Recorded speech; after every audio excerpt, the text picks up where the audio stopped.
Welcome to Colorful Journeys of Success. Listen to and watch our fascinating guests as they share colorful stories of success and how they help inspire. Now, here's Claire, the color wheeling lady and our host.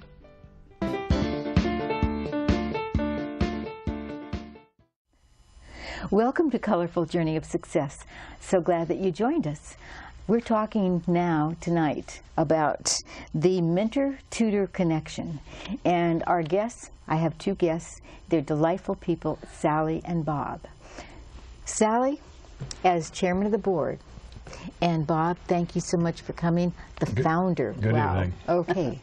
Well, in the last segment we talked about like the growing up, the beginning of this organization. But let's now talk about what's happening now. How have you built, you've grown up. Right. So let's talk about the... Well, let me say a few words about that. So Okay. we first became a standalone 501c3 nonprofit organization in 2010. And since then, we've really tried to professionalize the organization and focus on our sustainability. So Bob, here as founder, has a passion.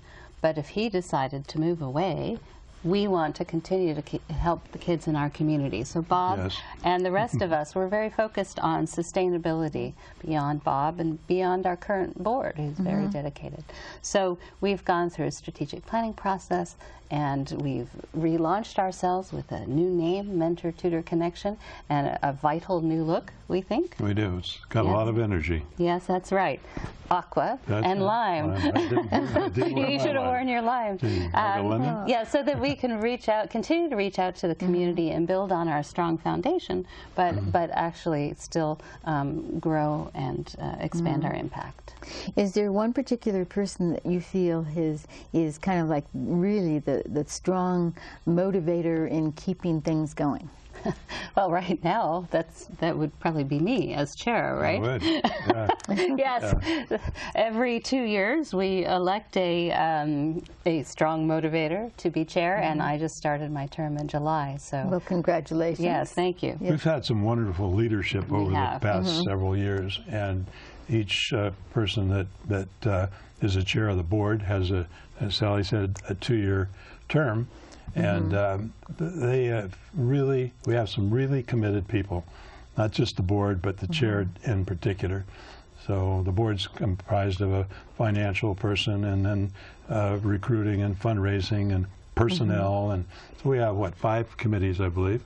Well, we have actually probably even more than that, but really our board is all volunteer, as am I as chair, and we all spend, donate our time and our passion and energy to making the organization work.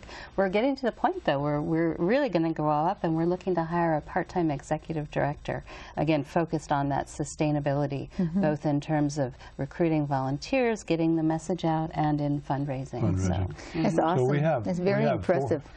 We have 4 employees now, and one Part-time. they're part-time employees, and so one is kind of like the coordinator. She's the hub of the wheel, and brings people in, gets them fingerprinted, gets the youth protection training, and finds out whether they want to mentor or tutor, and then routes them to the proper person. We have a person that chairs the tutoring arena that we have, and then 3 other people, are one at each high school, at Alta Vista, Los Altos, and Mountain View High School, and they are the ones that bring the mentor or tutor in and match them with a student, and then monitor those relationships as they go through the year. This is fantastic. You know what I can see here is it's a vision, and what your organization is doing, you are a role model for other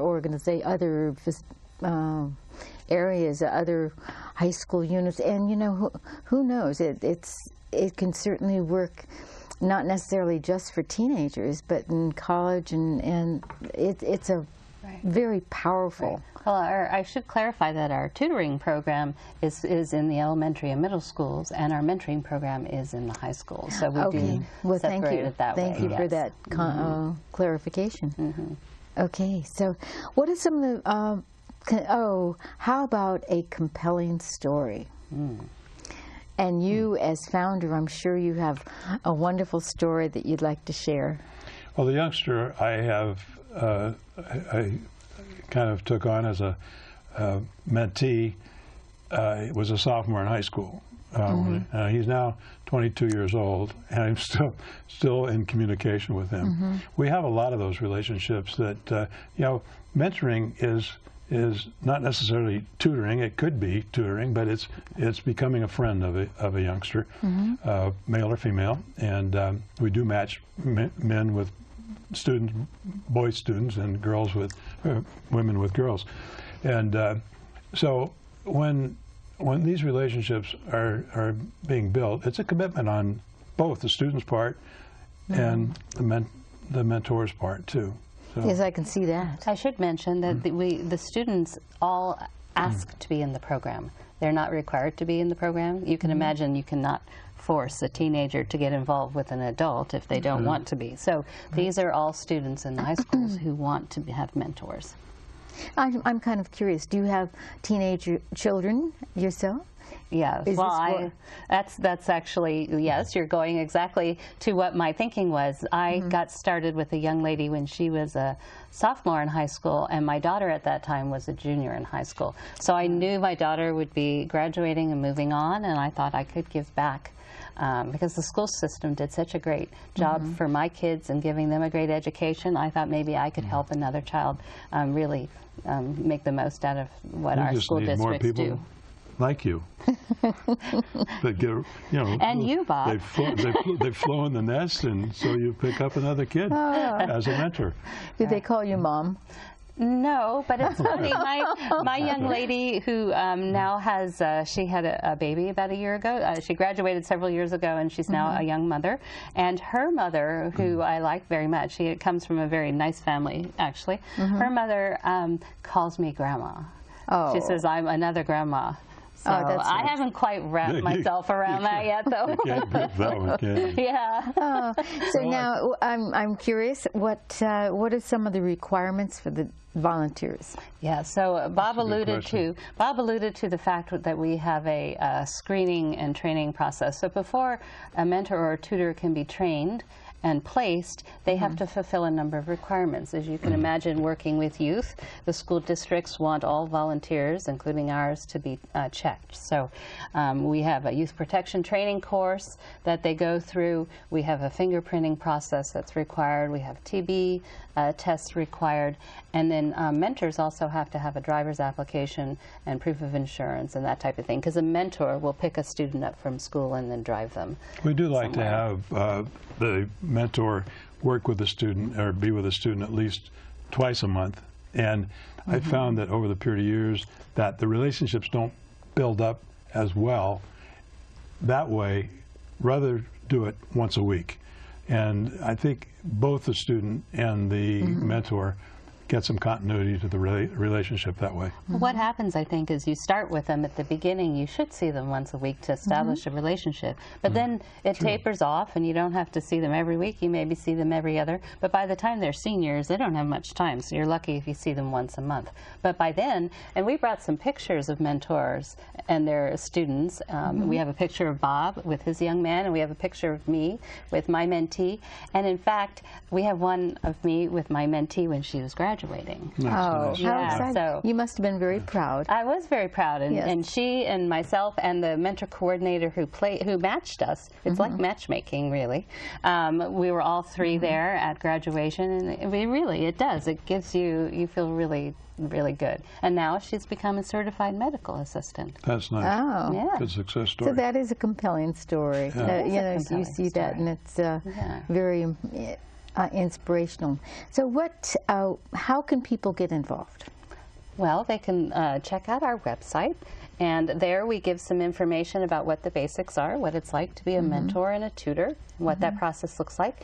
And then you would contact our programs administrator that helps you get you further information, helps you understand and go through the screening process. So that address is connect@mentortutorconnection.org. or info@mentortutorconnection.org. All right. And Audrey will give you a call right away and get you started on the road and answer any questions. Isn't I that think wonderful? we've become fairly efficient at this now. Yes, it sounds like it. We do Very have impressive. we do have people at the high schools that would like to have a mentor, and so we are, you know, always looking for new people to come into the system and work with us. The enjoyment of mentoring is not realized until you actually do it. Right. And you think, oh my gosh, you know, this is going to be a high-pressure job, but it really isn't. You can, you know, just establish a conversation and a relationship with a youngster, and yeah, they just seem to. They need another adult friend in their life, and that's what this mentoring program's all about. And I was reading in some of your material that other ways to get involved is to not only that, but actually maybe donate to the organization. Oh, absolutely. That's awfully nice of you to bring that. Right. Donate at mentortutorconnection.org. That And is another true, one yes. was that you get your friendly politician involved. Well, yes, you could. In fact, January is National Mentoring Month, and so that's a month where to draw the importance, actually it's a national movement to highlight how important mentors are to youth, and also for those who have been mentored to turn around and thank their mentor in the past. So January 15th is actually Thank Your Mentor Day. Oh, very, very good. Yes. So, you know, when you talk about January, well, January is coming up, but even when we go beyond January, it doesn't really matter because No, it's it always, certainly doesn't. it really doesn't matter. But there was another suggestion for getting involved, and that was, let's see, that was for, getting corporations involved. We are trying to get corporations involved, and most of the major corporations have a community outreach program, and some of it's well, twofold. One's volunteering, and the other would be giving funds to the local organization that they support. So we've worked with, we're working on corporations now, and it's a new little task that we have in our charter for this next year as we come. It'll be very interesting how that works out. It will be. And we'll see where that develops. But anyway, well, we're kind of running out of time. Have we missed anything, Sally? You're the chairman of the board. We have 1 minute to go. Real quick. 1 minute. Then let me tell. There's many different kinds of tutors and many different kinds of mentors. Our tutors work with the teachers, work with the students, but the teachers tell our tutors what the student needs help with. Our mentors, we're there as an adult role model. We're not focused necessarily on college. We're not focused on vocational training. We're there to provide a non-judgmental ear to listen to the young person. A friend. A friend. A friend. Right. A real friend. So right. Thank you so much for joining Colorful Journey of Success. And listen, if you have an idea, my name is Claire. I'd like to talk with you. Please contact me because I want to hear your success story and how you help other people succeed. That's what Colorful Journey of Success is all about.